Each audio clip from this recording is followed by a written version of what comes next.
Sign the papers, do the job, and be gone by spring, she said. That was the whole arrangement. 11 words. I remember thinking, I've signed worse things. I've signed a lease on an apartment with mold behind the drywall and a landlord who stopped answering after November. At least this time someone was paying me fairly. Her name was Laurel Voss. Not a name you forget. She said it the way people say the name of a company they built, like it belonged to the world now, not just to her. I was 41 years old. I drove a 2009 Ram 1500 with a crack in the windshield I kept meaning to fix. My daughter Phoebe was 7, and she still slept with a stuffed moose named Captain that had lost one eye somewhere between Sudbury and Thunder Bay when we moved the second time. I did tile work, mostly. Kitchens, bathrooms, the occasional commercial job. I was good at it. Not famous for it, just good. We met because of a backsplash. Her project manager had called 3 contractors before me, and I was the third.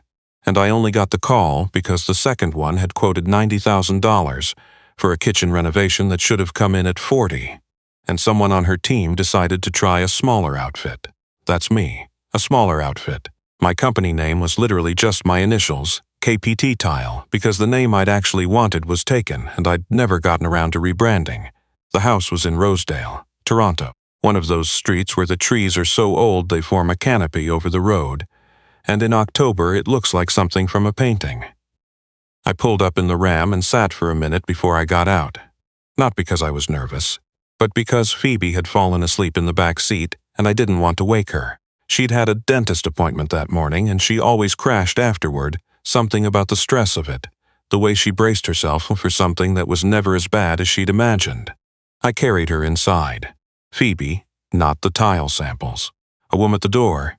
Not Laurel, an assistant, I think. A young man named something I never learned. Held the door and didn't say anything about a child, which I appreciated. Laurel was in the kitchen already, standing at the island with a coffee and a laptop and a look that said she had been in 3 meetings before 9 and had not found any of them useful.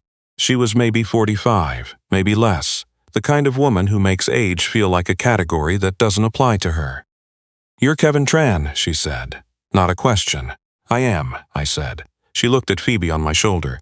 "Is she sick? Dentist. She crashes after." Laurel looked at her a moment longer, not warmly exactly, but not dismissively either, more like she was cataloging information. Then she turned back to the laptop. "I need this done in 3 weeks," she said. "The contractor before you said 6 day. I can do 3, I said, depending on what you've chosen. I've chosen everything. The samples are in the mudroom." She wasn't rude. I want to be clear about that because it would be easy to paint her as cold and leave it there, but that wouldn't be accurate. She was efficient. There is a difference. Rude implies contempt. Laurel didn't have contempt for me. She just didn't have any excess energy to spend on warmth, and she'd made a decision, somewhere along the way, to stop pretending otherwise. I did the job in 19 days. Not because I was trying to impress her, because I'm good at my work and I had a reason to finish on time. Phoebe's school had a harvest fair that I'd promised not to miss, and I'd already missed 2 things that month because of jobs that ran long. I showed up at 7, worked through lunch most days, and left at 4:30 to pick up Phoebe from her after-school program at the community center on Danforth. Laurel started noticing the 4:30 departures around day 5. "You leave at the same time every day," she said. It wasn't an accusation, just an observation. "Pick up," I said. "Her program ends at 4:30? 4:15. It takes me 15 minutes. She nodded, went back to whatever she was reading. On day 11, Phoebe came with me again because the after-school program was closed for a PA day and I hadn't sorted out a backup. She sat in the corner of the kitchen on a drop cloth with a book and a container of apple slices, and was, I will say, remarkably quiet. She has always been good at reading a room. Even at 7, even better than me, at some point in the afternoon, Phoebe looked up and asked Laurel if she had any kids. Laurel paused, long enough that I looked over. "No," she said. "Do you want some?" Phoebe asked. "Phoebe." I said her name in the voice that means stop, but not harshly. "It's a reasonable question," Laurel said. And then, to Phoebe, "I don't know. I used to think I did." Phoebe considered this very seriously. "My dad didn't think he wanted kids either," she said. "He told me. But then I was born and he changed his mind." "That's not exactly what I said," I told her. "It's what you meant," she said, and went back to her book. Laurel looked at me. I shrugged. She made a sound that might have been a laugh, quiet, surprised, like she hadn't expected it to come out. The job finished on a Thursday. I grouted the last section of the backsplash, cleaned up, packed the van, and came back inside to go over the final inspection with Laurel's assistant. Laurel herself appeared at the end, walked along the counter, ran one finger along the edge where tile met countertop and said, "It's good." Coming from her, I understood that was considerable. I was putting my jacket on when she said, without turning around, "I have another project. Bigger. It would require you on site for several months." I gave her a number. She said yes without negotiating, which told me the number was too low, but I'd quoted it honestly, so I let it go. That's how it started. That's all it was supposed to be. The second project was a cottage property north of Huntsville, on a lake I won't name because she values her privacy, and that hasn't changed. About 300 acres. A main house, a guest cabin, a boathouse that needed the interior redone, and a sauna structure that had been built by the previous owner and was, to put it gently, structurally creative. She wanted everything retiled, refinished, brought up to the standard of the main house. It was a 4-month job, maybe 5. She offered a site trailer for accommodation. I said I'd sort out my own housing. She said the trailer was better than anything I'd find nearby for the price, and she was right, so I said fine. Phoebe came up on weekends. Her grandmother, my mother, lives in Barry, which is on the way, so Phoebe would spend the week in Barry during school, and I'd pick her up Friday evenings and bring her up to the site, and we'd have the weekend. It wasn't ideal. Nothing about that period was ideal. But Phoebe had my mother's cooking and a dog next door she'd adopted informally, and she was coping better than I was. The first week at the cottage, I saw Laurel twice. She came up from Toronto on the Friday, left Sunday, and we exchanged maybe 40 words total.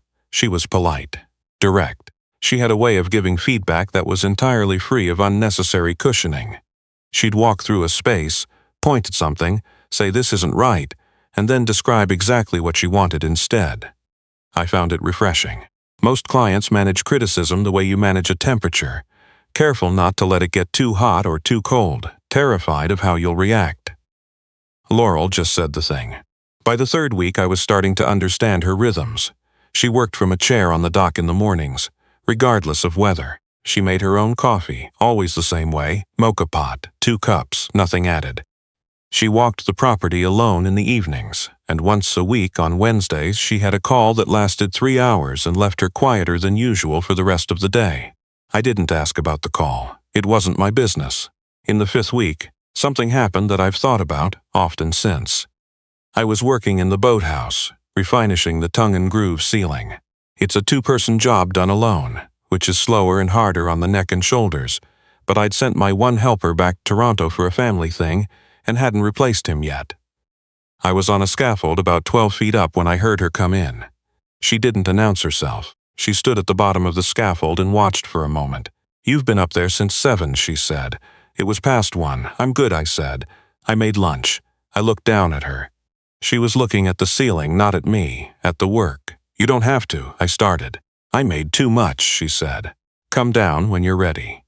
I came down. She'd made grilled cheese, which was not what I expected, and tomato soup from a carton, and she'd set it out on the kitchen island without ceremony.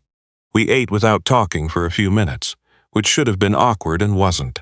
"The ceiling looks right," she said finally. "It'll look better when it's done. It already looks better than I expected." I looked at her. "Did you expect bad work?" She thought about it honestly. "I expected competent work. What you're doing is careful work. There's a difference." I didn't say anything to that. I didn't know what to say, so I drank my soup. After lunch, she went back to her call or her emails or whatever it was, and I went back up on the scaffold, and I thought about the difference between competent and careful for longer than I should admit. Phoebe came up that Friday, the way she always did. She was going through a phase of asking everyone she met what their favorite word was, a habit she'd picked up from a teacher, and she asked Laurel at dinner, which Laurel had joined for reasons neither of us discussed. Laurel thought about it. Genuinely thought about it the way some adults do and most don't when a child asks them something. "Threshold," she said. "The word threshold, I like what it means." Phoebe said, "That's a good one. Mine is persistent. That's a very good one," Laurel said. Phoebe nodded, satisfied. "My dad's is probably just tile." I said it was not tile. What is it then? Phoebe asked. I thought about it. Enough, I said. The word enough. Laurel looked at me then, and I looked back, and something passed between us that neither of us named. I've thought about that word a lot since. Enough. What I meant when I said it. Whether I meant it the way it sounds on the surface. Contentment, sufficiency. Or whether I meant it the way you feel it sometimes late at night, when you're tired in a way that sleep doesn't fix, and you think, I have done enough for today, and that will have to be enough. I still don't know. But she remembered it. Months later she would use it back to me, and I would know she'd been holding on to it. The work took until late November. The lake was cold by then, the dock taken in, the trees bare.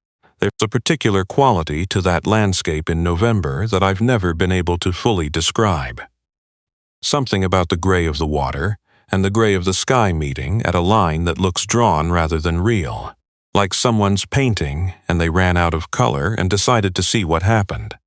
Phoebe came up the last weekend of October for the final time, because after that the drive got harder and the school schedule got tighter. She left a drawing on the counter of the trailer, 4 crayons, a house, a lake, a stick figure that I recognized as me because of the tool belt, and beside it, a smaller drawing she'd left on the counter in the main house kitchen, which Laurel texted me about that Monday. The text said, Phoebe left something on the counter. I've kept it. I said it was. Why, she texted back. She drew the dock, and someone on it. I think it might be me. I said it probably was. She didn't respond after that, and I didn't push. I drove back to Toronto the first week of November, my truck loaded with tools and that particular specific exhaustion that comes from months of physical work, and I thought, that's done. Good job. Pay the bills. Call your mother. Get Phoebe's winter coat from the bin in the storage unit before the real cold comes. I thought, well, that was a chapter, and chapters end. Laurel called me in January. Not a text, a call. I was making pancakes on a Sunday morning and Phoebe was sitting on the counter eating a blueberry directly out of the container one at a time with the focused intensity of a scientist. I answered because I didn't know what else to do. I have a proposal, Laurel said. I'd like you to hear it before you react. I turned the burner down. Okay. She explained it the way she explained most things, directly, without softening. She was dealing with a situation involving her late father's estate and a trust structure that her advisors had constructed in a way she was still, apparently, untangling. There was a clause. She said the word carefully, like she'd dealt with people who muddled it. A clause that released a significant portion of the trust only upon her marriage, a condition her father had inserted in a way that was, legally, still binding. She had until June. She had looked at her options and decided, for reasons she listed with the precision of someone who had been over them many times, that a short-term legal marriage was the cleanest solution. She had looked at 3 people she could ask. I was the third. Why me? I said, not offended, just genuinely curious. She paused. Because you're not impressed by me, she said. Most people I know are impressed by me, or pretending not to be, which is the same thing. You're just present. You showed up. You did your work. You left. I understood what I was getting with you. I thought about Phoebe on the counter, about whether I should look at her or not while I was processing this. It would be a legal marriage, Laurel said. Registered. A civil ceremony. 3 people in a registry office. My lawyer has drawn up a private agreement, 12 weeks, not cohabitating unless it serves the optics of the trust process, and then a clean separation filed jointly. 12 weeks, I said. 12 weeks, she said, after which we dissolve it quietly and you go back to your life. And in exchange? She named a number. I sat down. It wasn't absurd money. It was real money. The kind that meant Phoebe's college fund didn't have to be a source of low-level anxiety for the next 11 years. The kind that meant when the RAM finally gave out, I could replace it without carrying debt that followed me into the next job. Real, solid, honest money for 4 months of paperwork and occasional public presence. I need to think, I said. I know, she said. Take a few days. I said I would. I hung up. I flipped the pancake. It was a little dark on the bottom. Who was that? Phoebe asked. A client, I said. The one with the lake house. Kids notice everything. I have never once understood how. Yeah, I said. The one with the lake house. I said yes on a Wednesday. My conditions were simple. Phoebe's routine didn't change. No press, no social occasions that required Phoebe to be present. And the agreement had to have a clause There's that word again. That specified the dissolution timeline clearly, without ambiguity, so that neither of us could be accused of stringing it along. Laurel agreed to all of it without negotiating. We were married on a Thursday in March at a City Hall annex in Toronto. Laurel wore a gray coat. I wore my good jacket, the one I keep for funerals and interviews, and the kind of things that require you to look like you made an effort. A woman named Bev, a commissioner of oaths, performed the ceremony. It took 11 minutes. Bev offered to take a photo on Laurel's phone, and Laurel said yes, and I stood beside Laurel, and we both looked at the camera, and we were both, I think, trying to look neutral. The photo came out fine.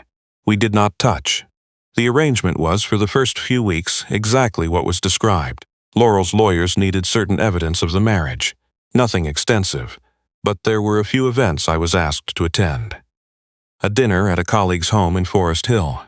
A function at an art gallery on King West where Laurel's company had sponsored something. I showed up, I was polite, I shook the right hands and didn't say anything embarrassing.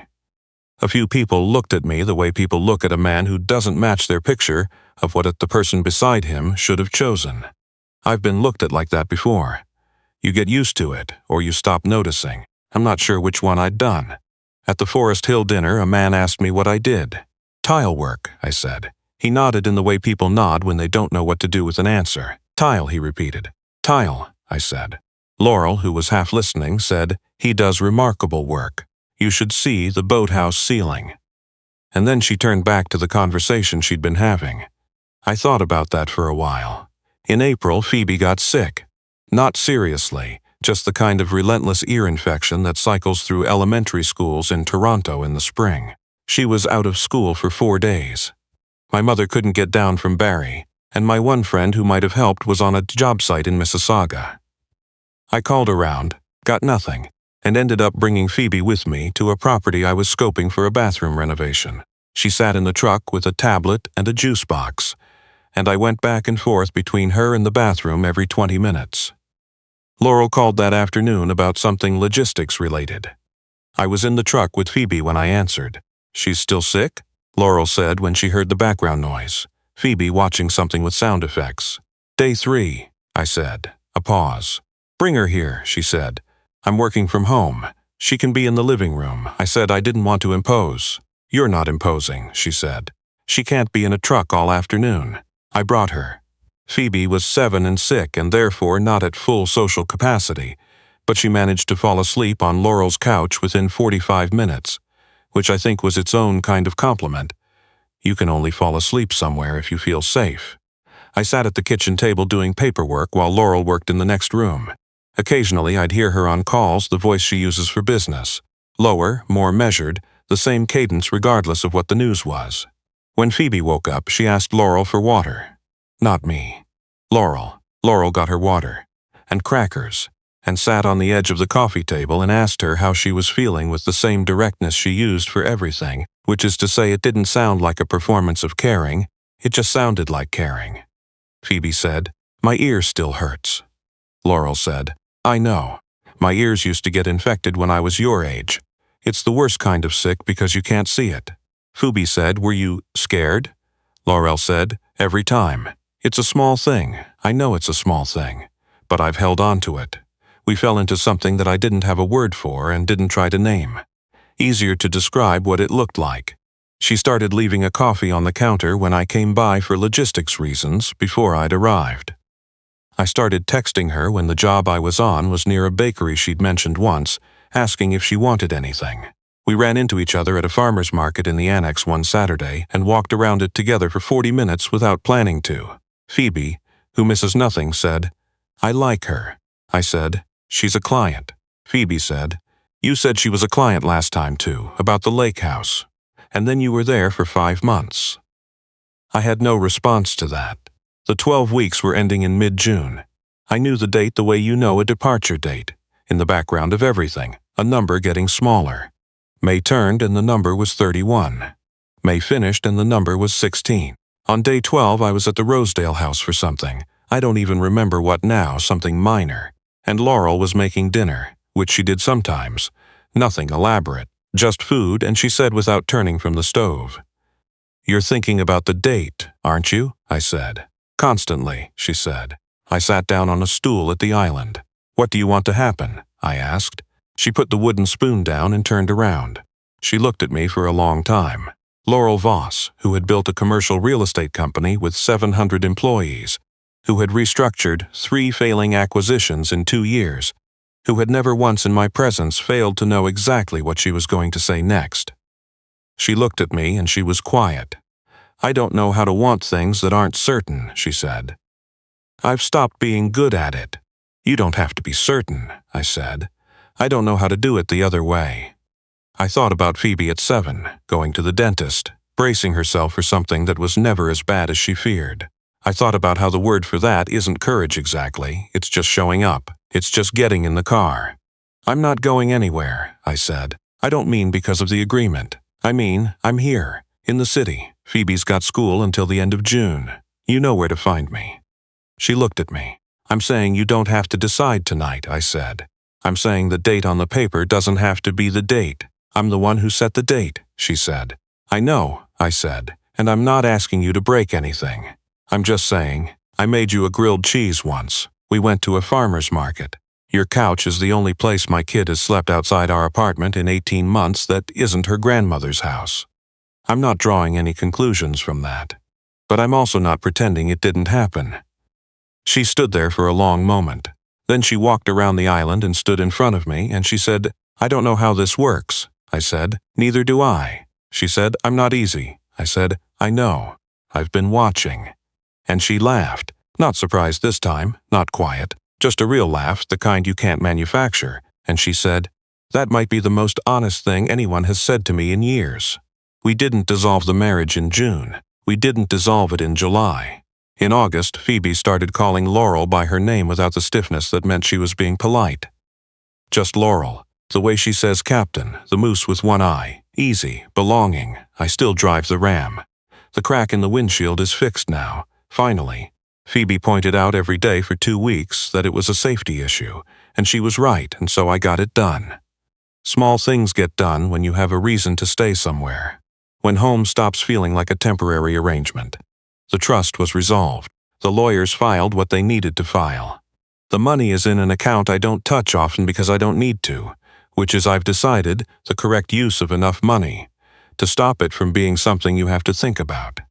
Last October, Phoebe and I drove up to the lake.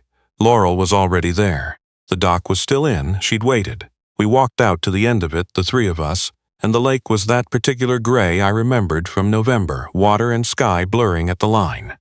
Phoebe said, What's your favorite word now, Laurel? Laurel thought about it, stood at the edge of the dock in the wind coming off the water. Enough, she said. She looked at me when she said it. I knew she'd been holding on to that. I knew it the way you know when someone has carried something carefully for a long time and is only now setting it down, with both hands, gently, the way you'd carry something you were afraid to drop. I reached out and took her hand. The water moved under us, patient as it always is, and I thought, yes, that's the word. That's exactly the word.